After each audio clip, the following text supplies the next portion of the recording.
Everyone, so today we're going to cover CYB Jarl. Now, LSS did just ban the blue copy of CYB, so this does actually pretty drastically reduce your overall life gain plan into a lot of decks. You're only able to gain, I think, about 30 now instead of, I believe the previous number was 54. And so while some people would probably assume that, probably rightfully so, that count your blessings strategies would be dead, I still think that there's actually a pretty reasonable excuse to play a deck like this. I think tech for these kinds of decks are going to be a little bit lower now that people probably assume that it's going to be less impactful at the tournament scene. I would expect more people to play different utility blues over things like Poison the Well or better threats in Gravekeeping. And I wouldn't expect to see extra tech like Remembrance. And with that, CYB becomes a little bit stronger. While the blue is of course very good, being a utility resource card as well as a second cycle life gain threat, I do think that you can just play extra life gain effects like Sigil, play different 3 blocks in your blues, and kind of get to about the same math in terms of overall damage prevention, because you kind of have to think about it in terms of how much damage can my deck prevent versus how much damage can my opponent present with the cards in their deck.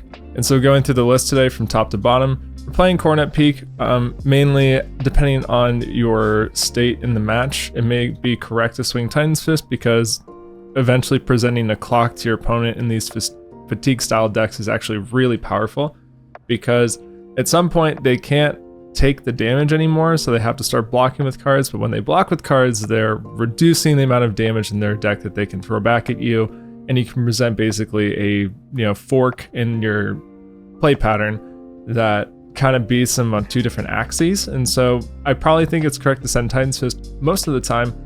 I was running Crown of Providence before, so Peak is like pretty negligible. It's about the same thing. Obviously, Crown has some really good use cases for flexibility, but I do think that Peak can be pretty good as a way to, especially in the early game when you're less concerned about sending Titan's Fist, or if the blues in your hand only send it for 3 and you would prefer just to rip a card from the opponent's hand, like if their Tunic isn't up and you're playing against like an exponentially powerful deck, so something like a Rune Blade, where them on 5 cards presents way more damage than them on 4 or less cards, then you can send something like Peak at them instead.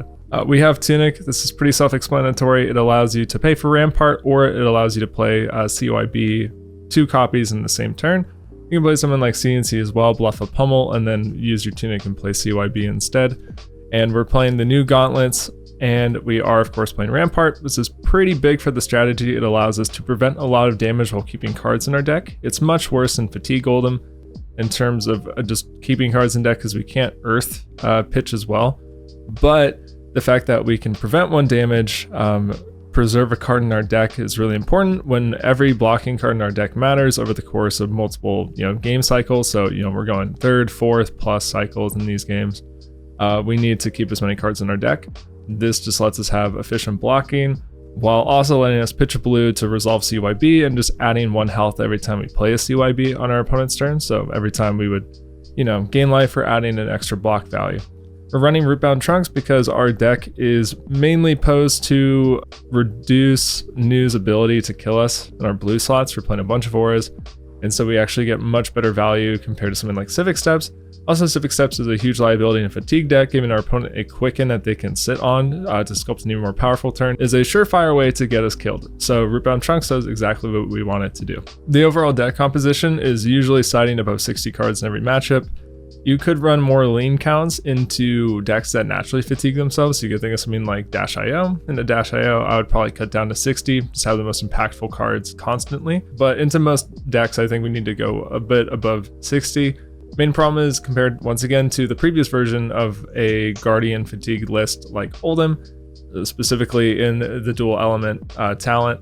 The problem is that you could always Earth Pitch, and if you had Pulse in your second cycle, stuff like that, and it was recurring very quickly with Crown of Seeds, you had a lot of ways to just kind of not lose cards from your deck while preventing damage, right? You could like pitch to Crown of Seeds, you could pitch to the Shield, you could Earth React with Oldhim. You can block up to 4 damage without having to actually put a card on the combat chain that's not your armor, which is really important because it means that you're not losing the cards from your deck. A hero can eventually just keep on swinging their weapon, and you might just accidentally run out of cards to block with, and then you'll just die instead. And so because of that, we do have to go a bit above 60 just so that we have the ability to comfortably block with our cards when we want to, while still preventing damage the entire game. and then still being able to present a clock at the end, either with stacked Oakenolds, Righteous Cleansing, or our hammer. This deck is probably what you would expect. We have a bunch of D-Reacts, we have life gain, we have our max copies of Count Your Blessings now. We're playing Command and Conquer as a way to punish our opponent when they set up too slowly into us and then give us 2 cards and we're able to pressure them. Remember, when they have to block with cards, we're also reducing the amount of damage their deck can deal.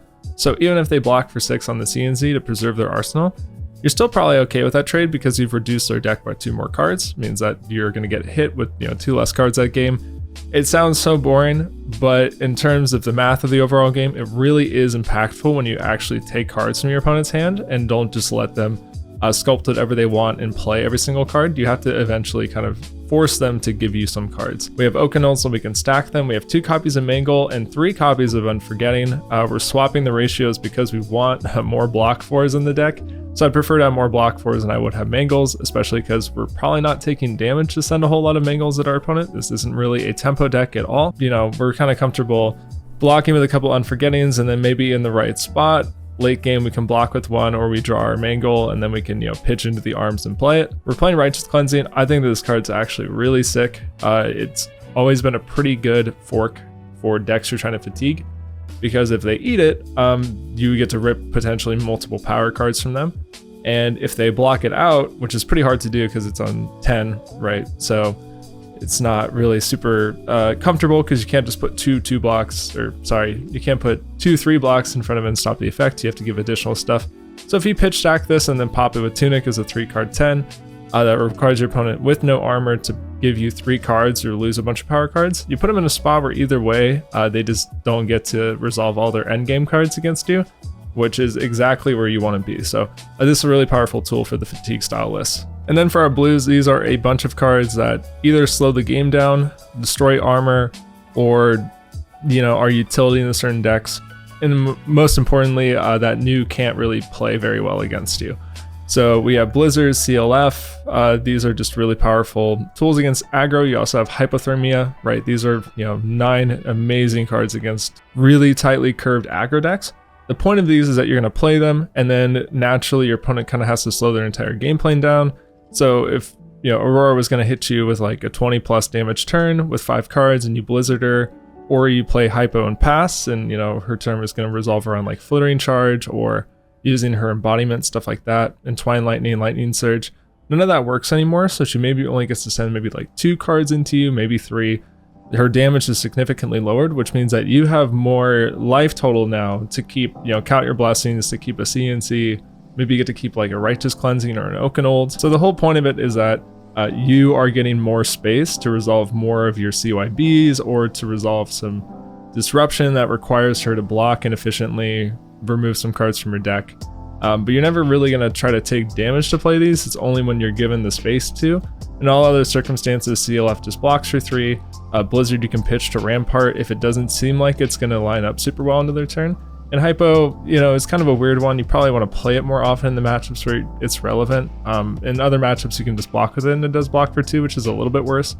Or you can try to pitch it to Rampart as long as you can until you're forced to block with it. Channel Mount Eisen is a 4 block with the boots. It's an ice 3 block. Sometimes you can play it into certain decks if you're really grinding it out, like Fatigue v Fatigue, something like that. Crumble's like a good turn 1 play, or a Fuse Target for Oakenold. You have extra copies of these, of course, with Imposing Visage. So if you're going first, you have pretty good equity to play it, but other than that, I wouldn't really look to do much with this. And except for matchups that are really reliant on armor, so think about something like New. And in New, you're less concerned about sending damage in the early game, and you're more concerned about using Crumble plus Frozen to actually remove her mask, because with that, she can't really fatigue you at all. It also just loses a lot of her reach in the early game, and her chi is going to be useless in this game, right? Because our cards in our blue slot don't work for her at all. We have so many cards that she just actively can't get any value out of. Like, she's going to get nothing out of things like Embolden, or CLF or Mount Eisen. Frozen to Death does nothing in her deck. She can't even play Stonewall Confidence, because I don't think there's a single card in that deck that costs more than 3. Terra Sunder is completely blank text. You can side out Winter's Grasp if you want her to actually have no relevant cards to ever play against you. And so with that, if you can just remove the mask as quickly as you can, and then maybe bonuses, you get to kill Tunic, or maybe Boots, something like that, you really reduce what she can do. So know the matchup if they're really reliant on armor. So obviously if you're playing against something like Florian, really reliant on grasp, you want to kill the grasp as soon as you can. If you're playing against something, you know, like Kano, obviously Storm Striders. In the mirror, depending on if they're on tunic, you can hit the tunic. If they're not on tunic, honestly, like hitting gloves is really solid too. And so you'll kind of get the vibe for it, right? So these block 3 into like all the other matchups, but into some matchups that really do care about their armor as part of their win condition, you're going to look to take a bunch of off turns to try to crumble and frozen them in the early game. And Embolden is just a blank card that sometimes we can play. Like if we're going first and it's the only thing in our hand, we can play it and maybe get lucky and draw into like Righteous, Oaken, or Mangle. But it's pretty much a dead card. It's just like a blue block 3 or 4 with the trunks, which is, you know, kind of what we're doing with these blue slots. And we have Heart of Fiendal. Heart of Fiendal feels pretty important for this fatigue style list. We're able to, you know, pitch in a Rampart, play a CYB, gain 2 extra points on that CYB. You're going to redraw in the second cycle. I think it's a good card to have if you have access to it. This could be another, you know, like 3 block aura if you don't have access to Heart. Nerves and Stamp are like really marginal cards you're probably never going to try to resolve. The only use case sometimes with Nerves is like if you're playing Tunic in the mirror and they crumble on your Tunic and they're going to telegraph that they're either going to go after it with like Mangle or Frozen. You can play Nerves and remove the -1 counter and force them to find another crumble if they actually want to target your Tunic, which feels pretty relevant. And pretty much every other deck, this card does nothing. I would probably cut it, except for the exception that there is a super slim marginal use case in the mirror. Stamp is pretty good into new specifically, removes like basically all the text on her cards, turns them all into vanilla attacks for a turn cycle, which might be the difference between you getting the space to resolve more disruption or CYBs. Stonewall is just like a good turn 1 play. It's a 3 block aura, that's basically all there is. Terra Sunder, probably never going to take a whole lot of damage to play it. But if you pitch this for second cycle and you're trying to run them out of cards, sometimes, you know, pitching it into Hammer and then swinging Hammer for 5, and they don't have any way to block it, so they, you know, have to discard 2 cards, which, you know, is really good disruption to have in a fatigue-based game plan. And then Winter's Grasp, I think could be blue Winter's Bite potentially. It's really marginal. I just like the 3 block on the Winter's Grasp, and that's about it. And then our inventory is very, very tiny. So we have Oasis. This is for decks that you think are going to be playing CYB hate. So that way, when they go to play Poison the Well, you can play Oasis in response. It's also very good into like Dash.io. You can target the pistol with it. It's very good into the Runeblade since you're going to be naturally pitching throughout the turn anyway. And it's very good into Wizards, obviously. I think into some matchups, like maybe the Mirror, you might just want to play every single card, so you'll include these and the Staunches. Staunches for more tall decks, right? So that'd be like the Mirror, that would be something like Azalea.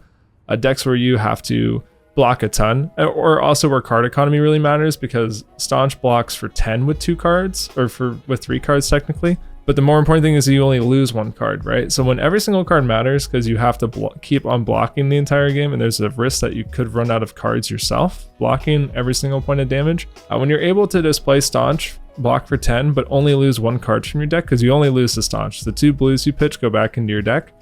That stuff is really relevant, right? If you pitch like 2 blocking cards and then, you know, second cycle you need to block some more to just preserve your life total, you're going to be really glad that you still had access to those 2 blocking cards with the Staunch. So it's something to keep in mind. Run AB1 for now until we see Wizards pop up more. I don't think it's worth it to include extra tech for that matchup, but in our maybe board, we have AB3, so you could maybe just swap out, you know, any of these. But yeah, so if you're ever considering bringing in either of these inventory cards, it probably is going to be the Sigils or the Mangles, or other defensive cards as well. Like you could even cut into the D-Reacts or the CYBs, honestly. Like if you're playing against Dash.io, I would almost be hesitant to cut them because I think they're so good, but you know, it's just things to consider whenever you want to bring these in. Or you can always just go to like 73 cards and just present the ultimate pile that your opponent like can't get over. And so yeah, that's the deck for today. If you do want to give this a shot, let me know how it goes. I'm still trying to figure out what the best build of Jarl is, and they all seem like they have good individual strengths and weaknesses, so it's going to be a long testing process. But until next time, thank you for watching.